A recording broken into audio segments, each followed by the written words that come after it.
السلام علیکم۔ دعائیں یقین کے بغیر ادھوری ہیں۔ آپ دعاؤں کو لے کر اتنا پریشان کیوں رہتے ہیں؟ کیوں سوچتے ہیں جو میں نے مانگا پتہ نہیں وہ مجھے ملے گا بھی یا نہیں؟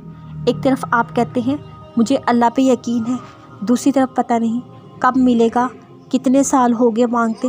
ایک ایسا یقین ہوا، یقین یا تو ہوتا ہی نہیں یا ہوتا ہے، اگر مگر پتہ نہیں، یہ یقین نہیں ہوتا۔ ایک منٹ کے لیے ذرا سوچیں، آپ مانگ کس سے رہے ہیں؟ دنیا سے یا اللہ سے؟ اگر دنیا سے مانگ رہے ہیں تو نہیں ملے گا، اگر اللہ سے مانگا ہے تو یقین رکھیں ملے گا، ضرور ملے گا۔ اللہ پر دل سے یقین رکھیں، اندھا یقین رکھیں، صرف زبان سے مت کہا کریں مجھے یقین ہے۔ ذرا غور کریں آپ کے ارد گرد کتنے ایسے لوگ ہیں جو دعا نہیں مانگتے، جو یہ دیکھتے ہیں راستے میں کتنی رکاوٹیں ہیں، جو صرف ظاہری اسباب دیکھتے ہیں اور اسی کو دیکھ کر دعا نہیں مانگتے۔ پتہ ہے مومن اسباب پر بھروسہ نہیں کرتا، وہ اسباب بنانے والے پر بھروسہ کرتا ہے۔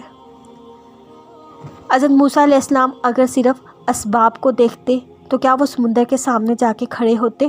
حضرت زکریا علیہ السلام اگر اسباب کو دیکھتے تو کیا اولاد کی دعا مانگتے؟ حضرت ابراہیم علیہ السلام اگر اسباب کو دیکھتے تو کیا اپنے بیٹے اور بیوی کو صحرا میں چھوڑ کر آتے؟ ان سب کا یقین اللہ پر تھا، اندھا یقین۔ بس ایک ہی یقین ہمارے پاس نہیں ہے۔ آپ لاکھ دعائیں مانگے لیکن اگر اس میں یقین نہیں ہے وہ ادھوری ہے۔ آپ نے جو مانگا اللہ نے آپ کو دینا ہے۔ آپ نے جس سے مانگا اس کے خزانوں میں کسی چیز کی کمی نہیں ہے، وہ مالک ہے، وہ خالق معجزات ہے۔ اس کے لیے کیا مشکل آپ کو وہ دینا جو آپ مانگ رہے ہیں؟ وہ تو ساری دنیا کو دے دے تب بھی اس کے خزانوں میں کوئی کمی نہیں ہوگی۔ آپ کے یقین میں کمی ہو سکتی ہے، اللہ کے پاس کسی چیز کی کمی نہیں۔ ایک بات اپنے ذہن میں بٹھا لیں، اگر اس نے مانگنے کی توفیق دی ہے وہ آپ کو عطا کرنا چاہتا ہے، جو آپ نے مانگا ہے وہ ملنا ہے۔ دعا کا خیال اللہ دل میں ڈالتا ہے۔ شیطان کیوں چاہے گا آپ اللہ کے قریب ہوں اور اس سے کچھ مانگیں؟ بار بار گناہ ہو جانے کا مطلب یہ نہیں آپ کو کبھی معافی نہیں مل سکتی۔